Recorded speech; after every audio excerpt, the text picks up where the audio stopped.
Байцгаана уу? Олгомоор подкастын маань энэ удаагийн дугаар эхэлж байна. Өнөөдөр зочноор Цомоо маань хүрэлцэн бас урагдан оролцож байна. Юуны төрөө Цомоод өнөөдөр мэндийг хүргэе. За баярлалаа урьд оролцуулж байгаад. Та бүхэнд бас энэ өдрийн мэндийг хүргье. За. Цомоо маань манай сонсогчдод өөрийгөө тавьж танилцуулахгүй юу? За, намайг Цалман гэдгийг одоогоор болохоор банкны салбарт хуульчаар ажилладаг. За нийт хууль эрх зүйн салбарт 5 жил ажиллаж байгаа. За мөн хувьдаа төрийн албаны шалгалтанд бэлдэх сургалт зохион байгуулаад бас 5 жил болж байна. За баярлалаа. Өнөөдөр хоёлаа ер нь төрийн албаны шалгалтанд хэрхэн амжилттай бэлдэх талаар ярьж байгаа. Тэгээд хамгийн ихний асуултаа яг өөрийнхөө ингээ байгуулсан тэр сургалтын төвөөс эхлэе гэж бодлоо. Ер нь төрийн албанд шалгалтанд одоо бэлдэх энэ сургалтын төвийг нээ гэж анх ботсон бэ? Яагаад нээхэр болсон бэ? За хүмүүс нэр бас ингэ шууд л төрийн албаны шалгалтанд бэлдэх юм байна. Тэр талаар л мэдээлэл өгөх юм байна гэж очих. Миний хувьд бол өнөөдрийн ярилцлага бас нөгөө нэг ер нь шалгалтанд бэлтгэхэд ямархуу байдгийг энэс нөгөө төрийн албаны шалгалтаас гадна би бас хуваараа одоо өмгөөлөгчийн шалгалт, туйлчийн шалгалт гэх мэтлэн ер нь альва шалгалтанд орж байгаа хүмүүс бас ерөнхийдөө зөвлөгөө өгөөд явдаг болчихсон. За энэ сургалтыг ер нь яагаад нээсэн бэ гэхээр би өөрөө төрийн албаны шалгалтыг өгөөд ерөнхийдөө бол маш богино хугацаанд тактик аргацуудыг бэлдээд тэр нь нэлээ үр дүнтэй байсан учраас бас нэг ганц хоёр хүнд ингэ зөвлөөд өгөө гэж бодоод хэлсэн чинь бас нэлээ амжилттай болоод бүр ингэ сургалтын хэмжээнд 5 жил тасралтгүй үйл ажиллагаагаа явуулсан. Тийм ерөнхийдөө бас нэг амар сургалт байгуулъя эсвэл ингэж хийгсэн төлөвлөгөө байгаагүй зүгээр л ер нь ингэж болох юм биш гэдэг санааг хүмүүст хэлжээл гэж бодсон. Ер нь тэр сургалтын төв нь бол яг миний санаж байгаагаар бол ковидын арай өмнөх үеэс ковид үед бол анх эхэлсэн тий. Тийм ковидын үеэр нөгөө нэг захимаар ер нь юу хийж болохоор би юу чадах вүлээ гэж бодцоод бас нэг юм сургалт зарлаад үзүүл яа гэм бол гэсэн чинь зүгээр л би нэг постэр бэлдээл зарлал өөрийнхөө хичээл хөтөлбөр бэлдээл яхад л 10 хэдэн хүн ингээд намайг гээд орж ирсэн. Тэгэл тэнд нь урамшаал одоо хүртэл 5 жил явж байна да. Манай Цомооч бас яг тэр байгууллагын сургалтын төвийнхөө бүхэл одоо постэр хөгжүүлэлт, маркетинг хөгжүүлэлт, сошиал хөгжүүлэлтийг өөрөө хийгээд одоо л нэлийн хандлттай болсон байсан. Сүүлд харахад бол пэйж нь нэлээд хөгжүүлэлттэй болсон байсан тий. Тийм. Ер нь яг нөгөө хүмүүст хэрэгтэй юмыг нөгөөд өгч чадчихвэл тэгэл мэдээж хандлтнаас төдий чинээгээр л нэмэгдэж байгаа. Тэгээ би ер нь бол сургалтаа ингэж боддоо илүү нөгөө нэг хүний сурах арга барил дээр төвлөрөөд нэг юм заавал ингээл энэ шалгалтанд бэлтэж байгаа бэлтэх ёстой гэдэг нөгөө шалгалтанд бэлтнэхээр хүмүүс яагаад ч юм би нэг жоохон дургу. Тэгээ ингээд бэлтгэхэд хүртэл ингээд жоохон төвөгшөөгөөд идэг байхгүй. Тэгэхээр илүү яаж сонирхолтой ойлгож болох уу? Энийгээ сурснаар ер нь бас амьдрал цаашдаа яаж хэрэг болж болохын гэдэг өнцгөөс нь захаар хүмүүс илүү бас хүлээж аваад итдэг. Тэгээ пэйж дээр бас нөгөө сурах арга барилын талаар нэлээд их юм явчихаар хүмүүс бас нэлээд үздэг. Тэгээ угаасаа сурах арга барилаа л олчих юм бол юу ч суралцсан ямар ч шалгалтанд бэлдсэн амархан болоод ирдэг. За. Ер нь сургалтын төвөө яг ингэж нээх болсон юм байна. За тэгвэл одоо хамгийн гол асуулт руу орох гэж байна л та. Ер нь төрийн албанд энэ шалгалтанд хэрхэн яаж амжилттай бэлдэх вэ? Яг ямар шат дарааллаар, ямар одоо тактикээр явах юм бол их зүв байдаг вэ?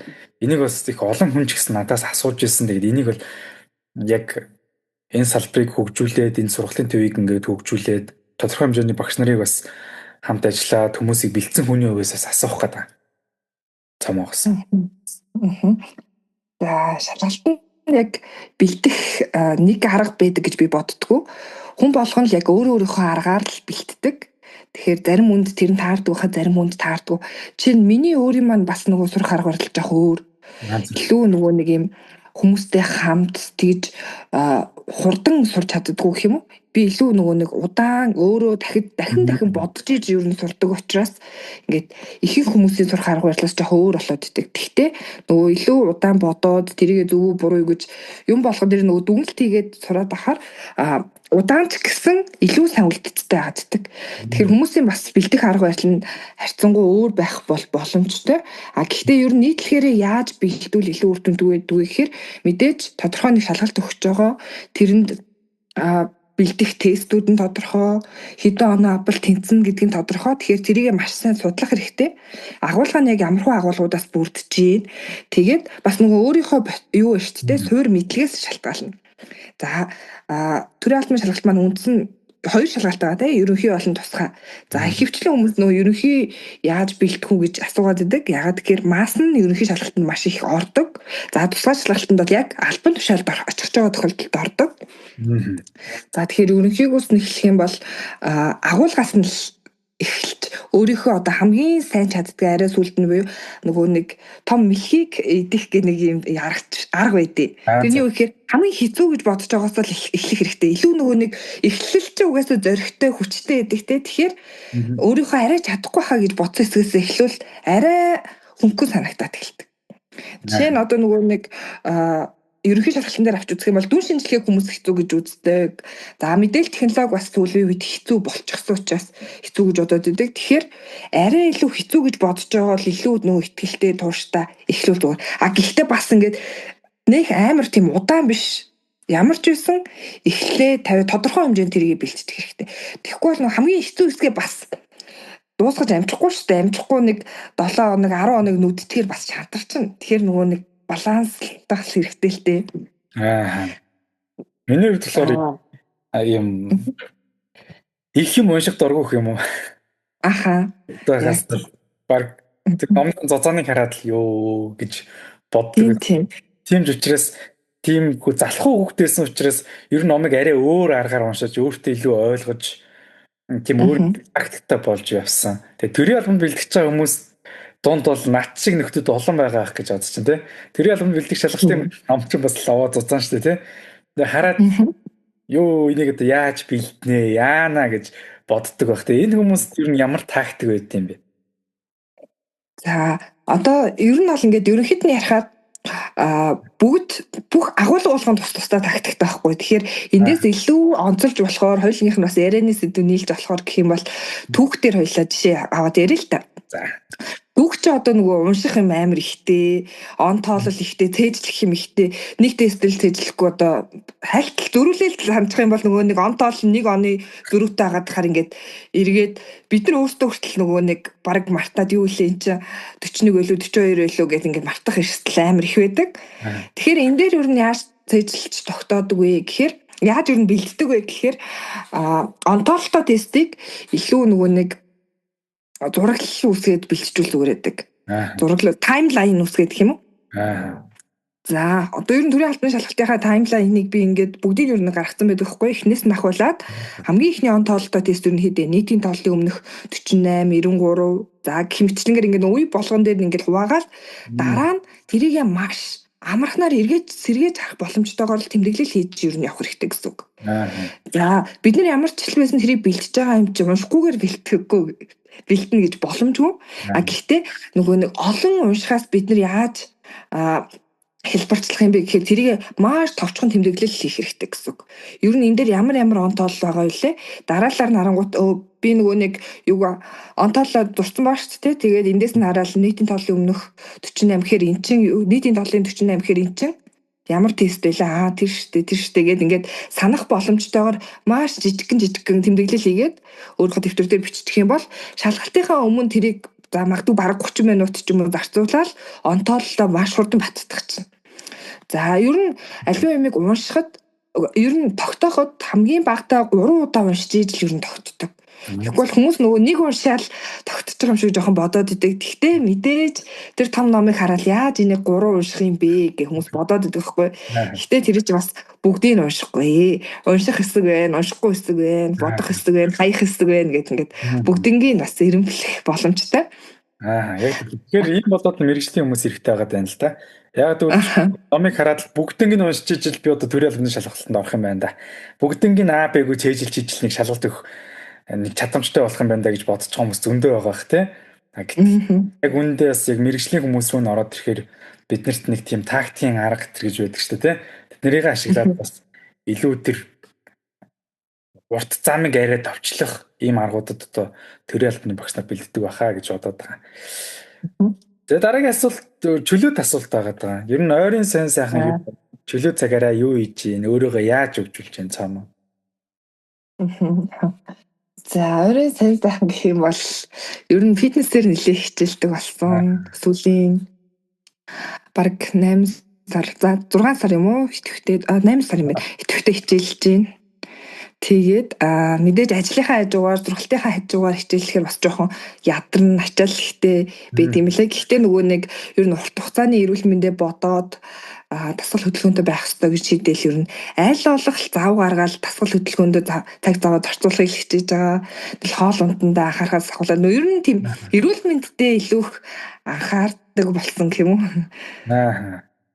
Тэгэхээр 8 сар гэж дээ сүүлийн 8 сар тий. Сүүлийн 8 сар гэдэг чинь бас баггүй хугацаа шүү. Бас баггүй төсвөр төвчээрийг гаргаж байгаа юм байна. Тэгвэл дараагийн асуулт дахиад төрийн албар руу орж байна л та.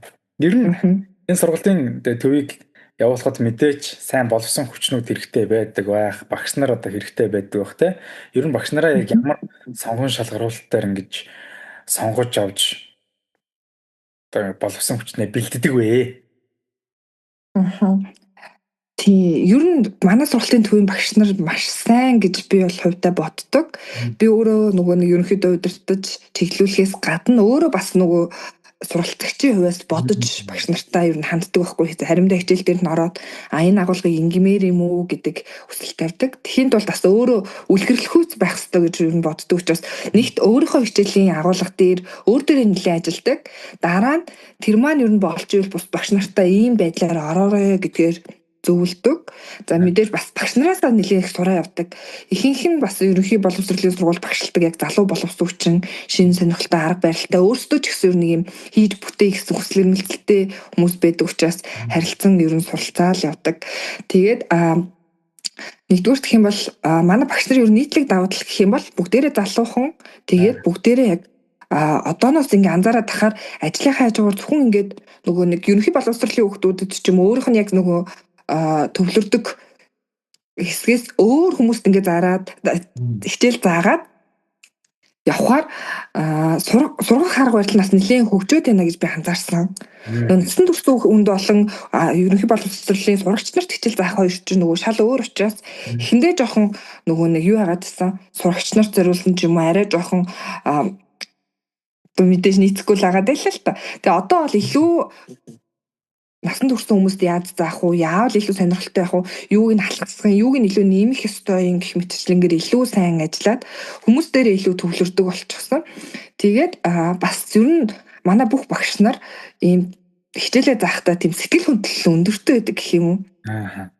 Нөгөө нэг ийм үг байдаг шүү дээ тий. Хүн юу гэж хэлснийг мартдаг. Гэхдээ ямар мэдрэмж үлдээснийг мартдаггүй гэж. Тэгэхээр манай багш нар ер нь бүгдээр яг ийм мэдрэмж үлдээдэг гэдэгт би айгүй итгэлтэй байдаг. Тэгэл мэдээж л энэ болгонд л суралцж байгаа хугацаанд л дандаа юм сурахгүй байна гэж юусоо байхгүй. Тэр төрийн албаны шалгалтын тестүүдээс гадна одоо хувь хүнийхээ хувьд юм сураад за яаж ер нь сурах ёстой юм, яаж ер нь бэлдэх ёстой юм, цаашаад ер нь амьдралдаа бас хэрэгжүүлж болох үс зүйлсүүдийг ер нь сураад авдаг. За жишээ нь түүхтэр ч гэсэн Монголынхоо түүхийг мэдээд авчвал Монгол хүн бүртэл хэрэгтэй шүү дээ. Хаанч очиод ярьсан Монголын түүх чи ийм шүү дээ, ийм байсан гэж мэддэг болчвол хүн болгонд хэрэгтэй учраас тэрийг нь л ер нь ойлгуулж чаддаг тийм мэрэгжилтэй дуртай багш нарыг сонгодог. Нөө мэрэгжилтэй дуртай ахаар угаасаа цаанаасаа л эн чи ийм гоё штэ гэдэг рекламдаа л хэлдэг байхгүй. Одоо Монголны агш хахад л Монгол бичиг маань ямар гоё илээ те бид нар яагаад энийг сурдсан бэ гэдгээс ингээ хичээл маань эхэлдэг. Түүх ч гэсэн бас ялгаагүй те ийм баялаг түүхтэй улс орны иргэнний хувьд яагаад бидний түүхээ мэдэх ёстой. Эн чи яагаад энэ төрийн албаны шалгалтанд орж ирээд байгаа. Бид нар одоо энийг бэлтэж байгаа чинь энийгээ бас сурж байгаа чинь бидний хувьд одоо өмнө нь чадаагүй боломжоо ашиглах дахин нэг боломж гарч байгаа байхгүй юу? Өмнө нь магадгүй 10 жилдээ бид нар сайн тоогоогүй ч юм уу эсвэл мартсан ч юм уу те уншсан ч гэсэн анзаарахгүй өнгөрцөн байх тохиолдлууд байгаа шүү дээ. Тэгэхээр одоо нөгөө илүү ажил дээр гараад илүү одоо нөгөө юмыг ойлгодог болоод ирснийхаа цагт эдгээрийг бас суралцуул илүү үр дүнтэй. За монгол хэл ч гэсэн ер нь бол одоо төрийн албан агч болж байгаа хувьд ер нь алдаатай бичээд иж болохгүй шүү дээ. Тэгэхээр хадаглагал нэг тим юм хэдүүлээ сурчээ. Зөв бичгийнхаа дүрмийг алдаагүй өөрсдөө зөв бичээд сурчээ гэх мэтчлэнгээр ингээд наад захын биднэрт ер нь цаашид ер нь юу хэрэгтэй, яагаад энийг суралцж байгаа гэдгийг ингээд хэлцдэг учраас л багш нартай их дуртай байдаг та. Тэр ялганд би ч гэсэн өөрөө төрийн албанд бэлдэх шалгалтанд бэлддэг сургалтнуудад сууж л байсан л та. Чанар их чухал гэж боддtiin. Өөрөө ч гэсэн төрийн албанд бас бэлдэх шалгалтын сургалтын төвд багшилдаг байсан. Толомтой хамтарч. Тэгэхээр яг бэлдэж байхад Чингис хаан хэдэн онд төрсөн бэ гэд асуусан чинь тэр нэг сонсогч тэгсэн байхгүй. Сонсогч энэ сууж исэн. Чи зүгээр A юм уу B юм уу C юм уу гэд хэлжээч тэ ингэ зовоож чахар гэж хэлсэн байхгүй намайг. Тэгэхээр би загнаад. Энд ч одоо төрийн албан агч болох ч Чингис хаан хэдэн онд төрсөн бэ гэд хүн асуух юм бол A гэд өмнөөс нь зогсож явах уу те. Ингээд тэгж болох. Энийг бас жоохон чанартай байлгах хэрэгтэй. Өмнө хэд хэдэн сургалтанд сууж байхад яг тэдийн A, тэдийн B, тэдийн C гэд ямар ч нэмэлт тайлбаргүй явж исэн бохгүй юу? Намаа сургалтанд сууж байхад. Үгүй яг хуу шалгалтанд ингээд тэнцэж болно. Тэгээ ард нь гэж ямар ч тийм үлдэх зүйлгүй байгаа тань л да. Тиймийн тулд бас багш нарын сэтгэл сургалтын төвийн чанар асуудал нэлийн гол одоо шүүлтүр одоо болж өгч гэх юм уу. Тэгэхээр цомгоос асуух гэдэг зүйл бол энэ сургалтын чанар дээр хэр анхаардаг вэ? Энэ дээр юу нэг хэр хяналт тавьдаг вэ? Тэгээ багш нартай ч гэсэн ямар шаардлага тэгээ яг энэ заах арга зүй тал дээрээс нь аль эсвэл энэ мэдлэгийг илүү ингэж нэмж өгөх тал дээрээс нь юу гэж ярилцдаг вэ? За тийм ер нь өхөд бол сургалтыг чанаржуулах дээр бол би өөрөө бодхоос гадна суралцагч нарын ер нь бол нөгөө санал хүсэлтийг маш чөлөөтэй авдаг. Одоо суралцагч нар маань ингмээрээ ер нь би өөрөө хичээлээ заагаад эхлэхээр одоо мэдээж тэнд ингээд намайг удирдаад явж байгааг хүн болгон одоо мэддэг болчихж байгаа. Тэгэхээр над руу илүү ингээ холбогддог болдог. Нэгт багшаа энэ хичээлийг ер нь бол би нэг ойлгохгүй үлдчихлээ. Тэгэхээр энэ хичээл дээр илүү дэлгэрэнгүй зөвлөгөө авмаар ингмээр энэ хичээл ийм болохоор болохгүй байх гэх мэтчлэнгээр нөгөө суралцагч нараас ирж байгаа санал хүсэлтийг шууд л ажил хэрэг болгодог. Тэгээд ер нь давтлагын хичээлүүд дээр илүү ойлгохгүй үлдсэн байгаа хэсгүүдийг дахиж оруулдаг. За нөгөө багшийнхаа хичээлүүд бүгдийн нэр нь бол рекорд хийгээд авдаг байхгүй юу? За тэгэхээр тэр хичээл дээр ер нь яагаад ойлгоогүй үлдсэн болоо гэдэг би эргүүлээд тэр рекордыг хараад энэ дээр нэг жоохон ийм сул байсан юм байна. Энийг нь анзаарахгүй үлдэх боломжтой мэн гэх мэтлэнгээр яг эргэж дүгнээр шууд багштай тэрийг шууд хэлдэг л дээ. За энэ хичээл бол ийм болсон юм байна. За нөгөө хичээл чинь нөгөө бас янз бүрийн шалтгаантай байна те. За зарим өдөр нөгөө нэг багшийн ер нь хоолойноос бас бүх юм шалтгаалдаг л гэж би бодоод идэв. Үний хоолойны өнгөнөөс шалтгаалаад бас нөгөө нэг бусдад ойлгуулах чадвар бас айгүй чухал гэдэг ярианы өнгөнөөс шалтгаалдаг. За хоолойны өвдсөн ч юм уу эсвэл ингээд ярьж чадахгүй байгаа үед мэдээж хичээл заахад хүндрэлтэй тий. Тэгэхээр тийм өдрүүд бас заримдаа тохиолддог. Хүн юм чи өвдөн тий ингээд ярьж тайлбарлах хэрэгтэй байхад ингээд чадахгүй байхад хүмүүс бас ойлгохгүй үлдчих болно. Тэгэхээр тэрийг нь арай илүү дахиж давтаж орох ч юм уу гэх мэтчлэнгээр ингээд анхаарад яг ямар шалтгааны улмаас тэр хичээл ер нь жоохон ойлгомжгүй болсон байна. За тэрийг нь өөрөө эргүүл судлаад тэнд нь ямар арга хэмжээ авч болохоор би бүр зарим тохиолдолд өөрөө хичээлээ орчдөг. Ер нь л бүх хичээл рүү л барыг орох нь холгүй л. Яг зүйтэй. Яг ингэж аюу их сэтгэл гаргадаг гэх юм уу те? Сэтгэл гаргадаг байсан. Манай цомгийн ерөн сургалтууд аюу эрэлттэй байсан болов уу гэж бодож байгаа. Ер нь бол төрийн албаны шалгалтанд бэлддэг сургалтуудаас нэлээд сүүлд байгуулагдсан шүү дээ тий. Тэгсэн мөртлөө маш богино цаанд маш олон хүн хамрагдсан бас аюу эрэлттэй байсан сургалт болж чадсан. Тийм учраас энэ чанар гэдэг зүйл дээр маш их анхаарсан болохоор хүмүүст ер нь хүрсэн болов уу гэж би ч гэсэн тэгж бодоод байдیں۔ Тэгээ дараагийн асуулт бол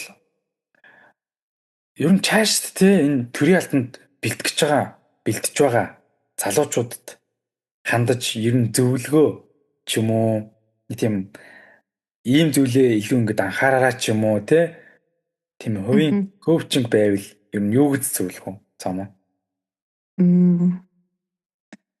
Яг хуу шалгалтанд бэлтэж байгаа хүмүүст гэвэл нэг өөр ах, яг төрийн албанд орох гэж байгаа хүмүүс гэвэл бас нэг өөр ах гэдэг юм л та. За тэгэхээр нэгдүгээр шалгалтанд бэлтэж байгаа бол аа яг шалгалтын үеэр юу анхаардаг вэ гэхээр маш цагийн зохион байгуулалт ер нь маш чухал байдаг. Тэн дээр та хэдий сайн мэдлэгтэй исэн ч гэсэн цагаа хуваарлж сураагүй, цагаа анзаарч сураагүй бол тэгээд ер нь бол алдах эрсдэлтэй.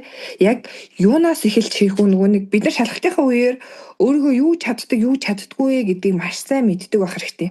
Тэгжээж л нөгөө эн чин оноонд өрсөлдөж байгаа шалгалтын оноод л бид нар зорж байгаа. Босго оноонд хүрэхийн тулд бид нар юугаа хийцэн байх ёстой вэ гэдгийг мэдэх хэрэгтэй. За тэгэхээр эхнээс нь хавлаад харъя л та. Бид нар хууль эрх зүй, түүх, нийгмийн эдийн засаг, за мэдээлэл технологийн үндсэн 4 сэдэв байгаа эхний шалгалтын. Тэгэхээр энэ дөрвийн маань алийг нь би илүү их сайн чаддсан бэ гэдгээс ахуулаад ер нь чаддгаас эхлэх ёстой. Тэгвэл нөгөө нэг чадахгүй юм дээрээ зуралтаал минутаа алдаад идэг. Тэгэхээр хамгийн сүүлд нь чадахгүй юм байгаа юм а үлдээгээд илүү тэндээ үлдсэн минутаа зарцуулна гэж бодох хэрэгтэй. Тэгэхгүй бол одоо эхнээсээ л шууд чадахгүй байгаа юм дээрээ л нухаалах юм бол нөгөө цаг нь яваад байна. Энд чинь цагтай. Тэгэхээр маш сайн цагаа анзаарч ах хэрэгтэй. Нэг ерөн текстэн дээр 1 минутаас илүү хугацаа зарцуулж ерөөсөө болохгүй. Тэгэхээр цагийг маш сайн баримтлах хэрэгтэй. Тэгээд за дүүрэн шинжилгээнд дээр бол ялангуяа энэ асуудал их гардаг байхгүй юу. За зарим бодлого нь бол маш хүнд байдаг, зарим нь арай гайгүй байдаг. Тэгэхээр хүндтэй бүгдэн дээр нь ялгаагүй 1 минут гэдэг зарчмаар явдаг. Тэгэхээр хүнд дээр нөгөө бодохгүй л их минут зарцуулаа л гэж яхад л нөгөө цаг нь дуусчих гэдэг учраас аль болох амархан нь мэдээж нөгөө нэг би одоо эндээс эхлэхэд хэцүү л те. Таны хувьд яг аль нь амархан байгаад ялгаагүй шүү дээ. Ялгаатай шүү дээ. Тэгэхээр тэрнээсээ ахуулаад арай хүнд гэж бодож байгаа эсгээс үлдэнэлтэй хэрэгтэй. Нөгөө баталгаатай авах оноогоо л авч ийл гэсэн санаа. Тэгэхээр нөгөө бэлтэж байгаа явцдаа тэрийгээ бас айгуу сайн тодорхой болох хэрэгтэй. Би энийг чинь чаддсан юм байна, энийг чаддаггүй юм байна гэх мэтчлэнгээр тэдгээрийг бас ирмэлж хэрэгтэй. Тэгэхгүй бол хүмүүс за ок гэжэл яг шалгалтынхаа үеэр багшаа яг тэгээд паниктчихдээ билээ гэдэг байхгүй. Тэгэхээр дэвтэр дээрээ ч юм уу бичих хэрэгтэй. Яг энэ агуулга нь бол гайгүй юм байна. Энэ нь юм байна. Надад ийм байлаа гэд ер нь биччихэж л маш сайн үр дүнтэй байдаг. Дараа нь сандарсан үед ингээ бүх юм тархинаас мартагдчихдаг. Нэг маш сайн тэмдэглэл хийгээл авцсан ахын шалгалтынхаа өмнө тэрийг арчих юм бол нэг юм сэтгэлд өвийг байдаг. Ихэнх хүмүүс л юм тэгдэг. Ягаад тэгэхээр энийг би ингэж бэлдсэн шүү дээ. Одоо юунд найхавдэ гэж боддог. За хоёрдугаар бас нөгөө нэг сэрээж харахад хурдан байдаг. Шалгалтынхаа өмнө нөгөө тэр том номыг харж байхаар дэвтрээ нэг хэдэргүүлээл товч өгөө тодорхой. Тэгээд ер нь тэмдэглэл маш сайн игээл бэлтчих юм бол харьцангуй гайгүй. Тэгээ хүмүүс бас л нөгөө хитрхи их тесттэй тэр их хэмээг яаж бүгдийн тэмдэглэхийн гэх юмчлан бодоод идэг.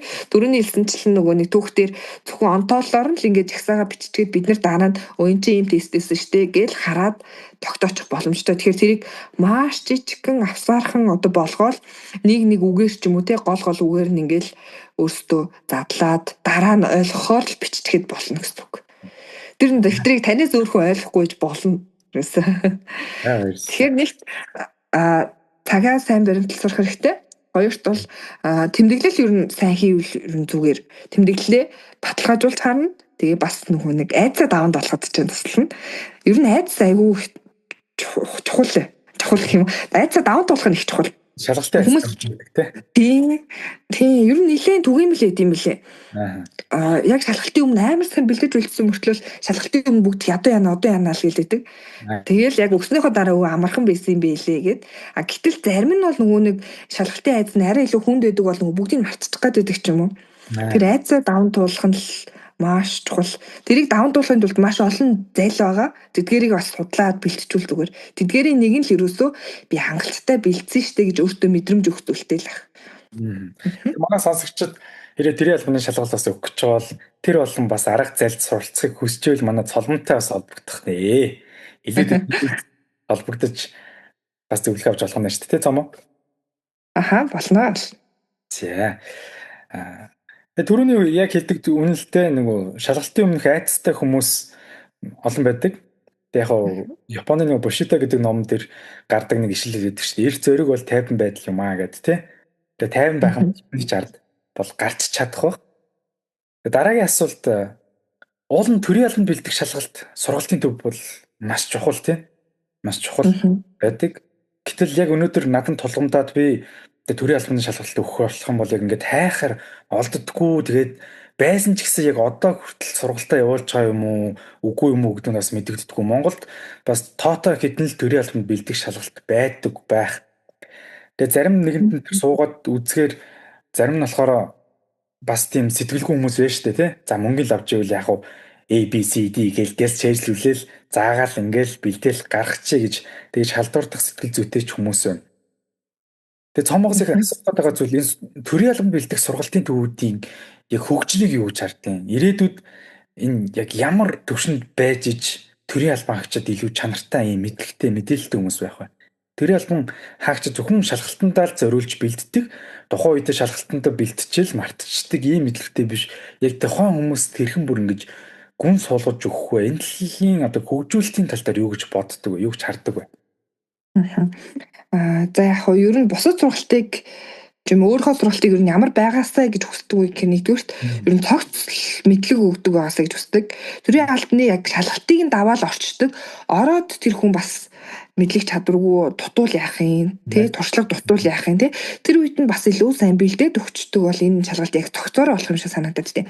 За нэгдүгürt нөгөө төрийн албаны одоо ямар ажил үүрэг хийх гэсэн шалтгаалаад өөр байх ч гэсэн нийтлэг хийх юм биш тий компьютертой харьцах мэдлэг. За тэр чинь мэдээж шинэхэн төгсөгчнөрт принтерээр ажиллуулж чадахгүй ч төгсөгчнөр байж болно те. Тэгэхээр алтан бичгэн дээр яаж планкн дээр яаж хэвлэдгийг гэх мэтчлэнгээр ингээд төрийн албанд энэ шаардлагатай анхан шатны мэдээллүүдийг өгчдөг. За тэгээд бас нөгөө нэг төрийн албаагч ёс зүйн талаар бас сайд дээр анхааруулж хэлдэг. Төрийн албаагч болсноороо яг ямар үр хүлээж байгаа, ямар онцлогтой юм гэх мэтчлэнгээр ингээд мэдлэгийг тогтцоор нь өгдөг байвал надад их зүгтээ санагдаад тий. За одоогийн байдлаар бол миний хувьд юу л өгч байгаа. За төрийн албаагчийн нөгөө ёс зүй бол ёс зүйн тухай хууль маань өөрөө шалгалтын нэг агуулга болоод ороод ирсэн. Тэгэхээр тэр хичээл дээр би бас илүү фокуслж ордог. За ер нь ямар ёс зүйтэй яаж энэ ажиллах ёстой юм гэдгийг илүү одоо нөгөө агуулгаараа дамжуулаад хүргэхийг хүсдэг мессежэл өгчдөг юм.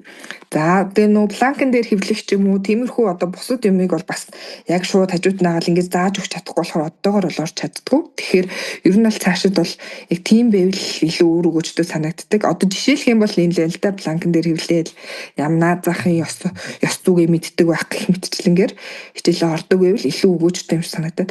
Тэдгээр хүмүүс тэгсэн бас илүү нөгөө баталгаатай санагдана хэл та. Анх сургуулаа төгсөж байгаа залуучууд ороод төрийн албанд одоо яах вүлээ гээл хүмүүс бас ингэ шууд л заагаад өгөхгүй шүү дээ багш шиг байхгүй мэдээж тий өөрийнхөө урдах ажлыг хийж байгаа. Тэгэхээр дахиад шинэ хүн ингэ дадлгажуулна гэдэг чинь бас л их цаг зав. Тэгээд хүнээс бас дахин асуугаад байхад хэцүү учраас нэг сургалтанд суугаад нэг багшаар юмаа заалгаад авчвал тэдгээр хүмүүс бас илүү зүгээрээ нах гэж боддог. Тэгэхээр одоо нөгөө нэг шалгалтанд бэлдээл байх тусам хүмүүс бас илүү чанаржаад ах шиг энэ тэндээс илүү их зөвлөгөө авдаг болол илүү их мэдээлэлтэй болоод өөрсдөө бас харьцангуй сайн бэлддэг болоод байгаа. Тэгэхээр сургалтанд сууж байгаа хүмүүсийн тоож гисэн бас ер нь нийтлэхээрээ бол багасж байгаа. Өмнө нь бол нэлээ шалгалтын агуулга жоохон тодорхойгүй мэдгүй байдаг учраас хүмүүс маш их сургалтанд бүртгүүлж сурдаг. Байсан бол одоо бол нөгөө харьцангуй яаж бэлдэх ёстой яах вэ гэдгийг анхан шатны мэдлэгтэй болчоор харьцангуй өөрөө бэлдээд сургалтыг бол нэг дараагийн сонголт ойлгодог болсон. Гэхдээ манай сургалт бол харьцангуй дөөрө хэвээрэл байгаа л та. Нөгөө нэг ABC гэж зааж гарч угаасаа тэр хүн тэнд суугаад яхав та өөрөө л сурч шүү дээ. Тэгэхээр илүү нөгөө нэг ингээл Instagram-аар, Facebook-ээр ингээд аргуудаа зарим зохис дурдаал хахаар хүмүүс энд суучвал илүү амархан байх юм байна гэдэг мэдрэмж аваад манай сургалтанд бол ямар ч гэсэн суугаалгаа. Тэгэхээр сургалтынхаа агуулгыг арай дараагийн түвшинд л гаргах ёстой л гэж би бодоод байгаа. Тэгэхгүй бол мэдээж нэг л төвшнөөрөө нэг л агуулгандаа бэлдээл ах юм бол тэр чинь мэдээж юунууд нь хэрэглэгч нар нь байхгүй болно шүү дээ. Яг л тодорхой тэрийг л зааж штэ. Тийм л тодорхой штэ гэд бараг сураад гарсан сурагч нар маань эргүүлээд багш нар болоод явчихна штэ. Зүйтэй. Энэ цомог хэлсэн зүйл их зүйтэй санагдлаа. Ер нь яг шин төгсөгчнөрт тулгардаг асуудлуудын нэг бол ялчгүй техник технологитой харьцах, за албан бичгэн дээр яаж ажиллах гэх мэтчлэн маш олон бэрхшээлүүд байгаа. Тэгээд тэрний хажуугаар өөрийнхөө онлайн агуулгын мэдлэгийг сайжруулахаас гадна төрийн албаны сургалтанд бас төрийн албанд ажилд хэрвээ тэнцээд орчих юм бол анхан шатны зүйлсийг хэрхэн яаж хийх вэ гэдэг талаараа суралцсанаа гэдэг нь бол бас маш их цогц сургалт чиг бол санагдаж байна. Энэ хэрэг хөгжөөд нэг хөрсөн дээр буугаад хэрэгжээд явчих юм бол бас маш олон залуучуудад хэрэг болох байхаа гэж бодож байна. Ер нь монголчууд чинь хичмхий дэлхийн хүмүүс шүү дээ, тий. Аливаа нэг асуухаас их санаа зовдөг. Тийм учраас чиглүүлэгч багштай байх нь бас аюу хэрэгтэй болов уу гэж бодож байна. За ямар ч хэлсэн нэлээн мэдээллийг Солонгоос авлаа. Тэгээд манай подкаст энэ хүрээд өндөрлөх гэж байна. Тэгээд яг сүүлийн минутуудыг шүү. Яг 1 минут. Сүүлийн минутуудыг зочиндоо үлдээ. Яг өөрийнхөө бас үзэл бодож явдаг, санаж явдаг зүйл юу гэдэг гоё чөлөөтэй манай сонсогчдод танилцуулахгүй юу гэж бодож байна. За чөлөөтэй гэхээр одоо яг шалгалтын талаар ярих юм шиг өөр талаар ярих юм шиг жоохон сонирхолтой. Бас хавтад юу ярьсан ч бол энэ бол одоо чөлөөтэй тий. За нөгөө сая ерөнхий шалгалтын талаар нэлээх ярьсан учраас агуулгын жоохон тодорхойгүй байдаг тусгай шалгалтын талаараас нэг товчхон дурдчихжээ. Тусгай шалгалтын нөгөө нэг агуулгын цаанаасаа нууц агуулгатай байдаг бөгөөд нэг юм жишг 3 тест нэг юм ерөнхий л чиглүүлэмжтэй байдаг. Тэгэхээр хүмүүс бас яаж бэлтгэж жоохон мэдэхгүй байгаад идэг. Тэгэхээр манайх бол ингэдэг байхгүй. Шалгалтынхаа одоо нөгөө нэг жишг 3 тесттэй 3 тестэн дээр үндэслэж ингээд нэг тестийг 10 болгож задлал ингээл 30-30-аар одоо ингээд яг төстөө болгоол ингээд задлал нөгөө шалгалтанд бэлддэг байхгүй юу? 3 тест ахаар чинь тэрийг чи яг адилхан тоо үсгийн солиод өгөгдлийг солиод өөр асуултыг солиод ингээд бэлддэг. Тэгэхээр ерөнхийдөө тусгай шалгалтанд бэлдэж байгаа бол сургалтанд суусан хамгийн зүйтэй. Ягаад гэхээр ерөнхий шиг юм ном байдгүй учраас маш сайн агуулгын сайн судалж байгаад сургалтанд суух хэрэгтэй. За хоёрдугаар нөгөө хүмүүсийн бас хамгийн нийтлэхээрээ алдаад байдаг хэсэг бол ярилцлага хэсэг байдаг. Ярилцлагын торонготой нөгөө хүмүүс зүгээр ярьж иléвэл баг болоо гэж бодчихдог байхгүй юу? Би тэгэл зогсохгүй л ярьсан шүү дээ гэдэг. Өөдөө асуултанд би зогсохгүй л ярьсан. Тэгсэн чинь надаа ингэ сонио оногцсон байна гэд. Нөгөө ярина гэдэг чинь зөвхөн яриад ахыг хэлэхгүй гэдэг шиг л. Тэр ямар агуулга гаргаж ийн яг асуултанд оновчтой хариулж ийн үү тэр ард нас нөгөө түлхүүр үгүүд гардаг. Тэр түлхүүр үгнүүдийг бас онж ийн үгүй юу гэдэг айгүй чухал байдаг. Тэгээд бас нөгөө нэг ийм түлхүүр үгийг хэдий онсон ч гэсэн ярьсан ч гэсэн нөгөө бас ярианы чадвар нөгөө өөр төрлийн анхаарлыг татах гэдэг чинь бас айгүй чухал байдаг. Яагаад тэгэхээр тэр чинь нөгөө 3 минутын хугацаанд бид нар ярьж байхад тэр хүмүүс анхаарлан сарнаа зарим үгийг маань сонсоогүй үлдэх магадлал ихтэй. Тэгэхээр эхнээсээ ахуулаад нөгөө нэг яриаг өөр төрөй татах хэрэгтэй гэж байгаа. Тэнгуут нөгөө хүмүүс хитрхийн уран яруу болгочихгүй бол бас хитрхийн нөгөө нэг ерөөсөө уран яруу ашиглахгүй гэдэг нэг юм хоёр тойл болчиход байдаг байхгүй. Зөвхөн ингээл туршлага ярил би тэгж явж байгаа тэнд ажиллаад тэгээд ингээд дуссаа. Ингээл нэг ийм байхаар чи нөгөө хүмүүс нэг сонирхгүй анхаарал нь яг бүрэн төвлөрөхгүй. За нөгөө талд нь ингээл бодлоо яриад нэг ийм байдаг би ингэж боддог хэмчлэн илүү оюун дүгнэлттэй болоод илүү судалгаатай илүү баримттай яриад ирэхээр энэ ч аваа юм шүү гэд анзаараад харж эхэлдэг байхгүй. Тэгэхээр бас ярилцлаган дээр манайхан бас цаг заваад зориулаад бэлдэх хэрэгтэй нэг юм ядаар ээж 3 хариулт бэлтжүүл зүгээр байдаг. Нөгөө 3 асуулт авчтай асуудал шийдвэрлэх дүн шинжилгээ их гэдэг дээр ингээд төвлөрөөд би юу ямар асуудал шийдвэрлэж илаа. За багаар ажиллах дээр би юу багаар ажиллаад ямар туршлагатай хэлээ. Тэг багаар ажиллахтай холбоотой ер нь тийм хийгдсэн судалгаа онол юу вэ? За тэдгээрийг хайж байгаа тэрнээс бас дүгнэлт хийх хэрэгтэй. Зөв нөө хүмүүст ингээд илүү сонирхлын татааг хэлчихээр энэ тэндээс баахан дүрцд өгүүлээд олол ирдэг. Скол хин нэг хэлсэн. Тий. Тэг яг мэдээч тэр жоохон сонирхлын татна. Гэхдээ тэр нөгөө яриатай навцлахгүй бол яах юм гэдэг юм хаягдчихдаг. Нэг гоё үг хэлжсэн нь тэр нөгөө яриатай ямар ч авталцлахгүй зүгээр л гоё үг хэлсэн байгаад би бас татахгүй байдаг. Тэгэхээр ер нь бол ярилцлагын шалгалтч ингээд шууд л нүүр тулж байгаа ямар асуулт ирэхийг мэдэхгүй учраас тэнд сайн бэлтгэлтэй орж ижил илүү сайн давна. Тэгэхээр бусдад нь бол харьцангуй нөгөө бэлдэх боломжтой бид нар нөгөө өөртөө ажилдаг ярилцлагч өөдөөс ингээд яг хүмүүс хараа суучгаар юу гэж ярих вэ яах вэ гэдэг. Тэгээд би ч өөрөө бас их зөөж хуйлч хүн те. Тэгэхээр манайхан бол бас нэлээд тийм баригдмал гэдэг юм санагдаад идэг. Яагаад вэ гэхээр нөгөө зөв ярьчихгүй буруу ярьчихгүй гэж бодоод идэг. оо яана эн чин энэ нөгөө одоо чинь хуультай холбоотой асуулт орол ирнэ л та тий. Аа тэгвэл танд одоо жишээ нь ашиг сонирхлын зөрчил үүсэх тийм нөхцөл байдал үүснэ үү гэдэг. Тэгэнгүүт үүссэн гэж хэлчих болохгүй нэг тийм тохиолдол байсан гэж хэлж болдгоо байхгүй. Тэгэнгүүт ингээд гацчихдаг. Тэгээ ер нь хэрвээ үүсгэр бол би яах юм бэ гэдэг талаар бас ярьж болно шүү дээ. Тэгэнгүүт ингээд нөгөө илүү тийм нээлттэй сэтгүүтэй байх хэрэгтэй юм шиг байна. Ярина гэдэг чинь бас цаанаа бүр нэлээд том орлого байгаа юм даа гэхгүй. Яг зүйтэй. Манай Томогийн хувьд бол богинохон хугацаанд ер нь аль шалгалтыг нь нэлээд гоё дүрсийг нь гаргаад ойлголт өгчлөө гэж бодож байна. Гэт надаас ч гэсэн тусгай шалгалтанд хэрхэн бэлтэх вэ гэж олон хүмүүс асуудаг. Тэгээд ер нь бол би мэрэгжлийн хүмүүсийг санал болгодог. Яг ийм зөвлөгөө аваарай гэд.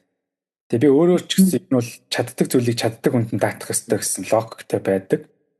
Аливаа нэг өөрөө ингээд махраад аюу хэцүү зовж байснаас бас мэрэгжлийн хүнээс нь зөвлөгөө авчих юм бол арай тэр зовлон шанал нь багасах болов уу гэж боддог. Мэдээж хүн өөрөө хичих ёстой ч гэсэн хүнд чиглүүлэг гэдэг зүйл маш их хэрэгтэй байдаг учраас энэ зүйлс бас хэрэгтэй байхаа гэж бодож байна. Тэгээ ямар ч гэсэн өнөөдөр миний урилгыг хүлээж аваад манай сонсогчдод хэрэгтэй зөвлөгөөнүүдийг өгсөн гоё өөрийнхөө мэдлэг мэдээллийг хуваалцсан цомтой баярлалаа. За баярлалаа. Урьж оролцуулсанд баярлалаа. Хүмүүст хэрэгтэй зөвлөгөө өгсөн байх гэж найдаж байна. Өгсөн. За тэгээд цомодоо цаашдын ажил амьдралд нь хамгийн сайн сайхан бүхнийг хүсье. Тэгээд бас энийг сонссон сонсогчд маань үүний дараагаар бас яг энэ шалгалтандаа бэлдэж байгаа болыг мэрэгжлийн хүнд нь хандаж бас зөвлөгөө мэдээлэл аваасаа гэж хүсэж байна. Баярлалаа Цомоо. Баярлалаа. За ингээд Алхамаар подкастынхаа дараагийн дугаараар хэдүүлээ дахин уулзцгаая түр баяр. Тэ.